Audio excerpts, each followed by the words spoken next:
Kiss, I was made for loving you. Eh oui, je suis toujours là. Bah, vous savez, le jeudi, Fifi vient en studio, il m'accapare complètement. On va se faire un petit kiss. Ouais. Bon, oui, comme tu le dis. Nous sommes jeudi. Pop culture, peut-être en rapport avec ce qui se passe. Une chronique américanisée, Aïe. un peu obligé quand même. Bon, on n'a pas envie, mais on le fait quand même. Bon, ça y est, le 4e volet du film Retour vers le futur de Steven Spielberg, nous a bien fait rire, Biff Tannen est président des États-Unis. Tu sais, le Biff Tannen, le méchant, là, le gros, le gras, l'ingrat, le vulgaire, le méprisant, qui tapote sur la tête du père de Marty McFly, et qui le traite de mauviette. Biff Tannen est président.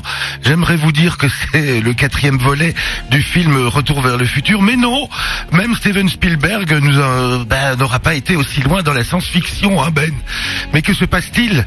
C'est un drame, L'Amérique est-elle devenue dingue ? A-t-elle perdu la tête ? Comme m'a dit ma mère hier matin, dur le réveil du lendemain, d'un combat électoral quand même atroce, américain, qui aura duré 2 ans et 9 milliards de dollars, Tout ça pour ça.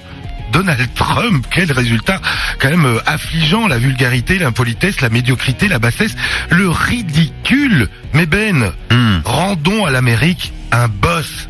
Un vrai boss, un homme qui incarne la vraie Amérique, qui défend les couleurs d'une Amérique unie. Le boss, C'est le Bruce Springsteen, bien sûr, dont je parle, Donald Trump peut aller se rhabiller, il fait pas le poids, à côté d'un Bruce Springsteen qui est vraiment le boss, le seul, l'unique, avec son Born in the USA, sorti en 1984, un hymne devenu cultissime, car chacun reprend pour représenter les valeurs, le drapeau et l'Amérique tout entière. Mais attention, pas de politique pour Bruce Springsteen, car il y a quelques années, surtout au temps de Reagan, les partis démocrates également et les partis républicains, les deux, lors d'une campagne électorale, avaient repris le morceau de Bruce Springsteen, chacun à leur meeting, pour interpréter sur la musique de Bruce Springsteen la grandeur de l'Amérique. Et finalement, le boss Bruce Springsteen a demandé que cela soit bien sûr retiré immédiatement, car il n'était ni l'un ni pour l'autre, et qu'il ne voulait pas que son image soit associée à cette bêtise humaine des deux partis politiques américaines. C'est le boss, et il l'affirme. D'ailleurs, sais-tu d'où vient le surnom qu'on lui a donné et qui est resté collé à la peau, Non, je vais t'avouer que non.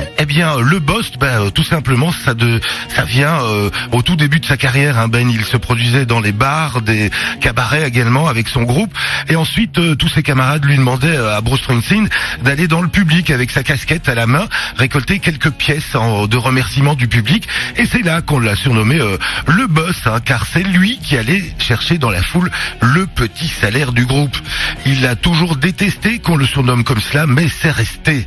Sinon, pour le fameux titre Born in the USA, sorti en 1984, ce n'est pas du tout un hymne américain.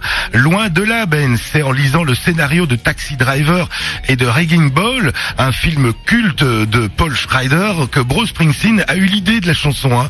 Il ne s'en cache pas, il a directement piqué Born in the USA à la page titre des deux scénarios, qui racontait les tribulations d'un petit groupe de musiciens jouant dans les bars et de Cleveland dans l'Ohio, et il plaque quelques accords sur sa Gibson guitare couleur soleil, et il feuillette son calepin où il avait déjà pris quelques notes auparavant, et finalement il s'arrête pour murmurer un couplet d'une chanson en cours, et il était question de soldats de retour du Vietnam, et hop, la chanson est née tout simplement.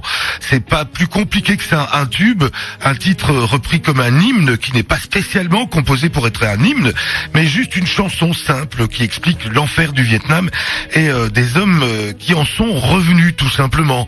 Donc rien à voir avec toute cette image de valeur ou cette image d'hymne frondeur finale américaine que l'on a scotché à cette chanson.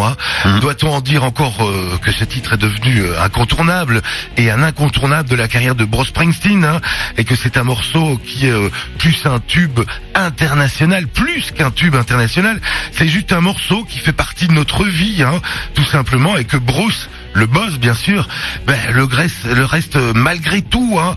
Mais Ben, dans tout ça, qu'est-il devenu notre Bruce Springsteen? Bon, il va pas trop mal.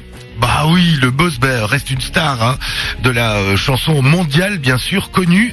Dès qu'il sort un album, cela reste un événement, hein, bien sûr. Il vient de sortir un livre, d'ailleurs, où le boss lui-même se raconte et livre son combat contre la dépression, car on le sait, Bruce Springsteen est toujours, depuis sa tendre enfance, un dépressif chronique quand même. C'est une autobiographie qui s'intitule Born to Run, et il se confie à cœur ouvert, hein, où il raconte son père alcoolique quand même et dévasté par des troubles mentaux également, donc ça vient de là, sa dépression, une vie qu'il raconte dans un ouvrage de 510 pages quand même, hein, Ben, c'est une belle brique. Et le rocker de 67 ans, le boss, hein, comme on le surnomme jusqu'au bout, explique quelques anecdotes de sa carrière. Un bouquin à lire ou au moins à survoler, car le boss est une légende encore en 2016. C'est tout à fait vrai. Voilà Ben. Ouais, oui. Merci d'être venu ce jeudi matin. On ne te retrouvera pas demain matin. Non. Ça non, parce qu'on va faire des dodos. Voilà, on va faire des dodos, on va se câliner un peu. Mais sinon, ce soir, tu reviens quand même cet après-midi entre 16h et 18h. Oui, on peut presque dire le soir, car à 17h, la nuit est presque tombée, hein, donc effectivement, pour la fin d'après-midi. Bien, merci à toi, on se l'écoute. Oui, avec plaisir. Bruce Springsteen et une autre Amérique. Born in the USA.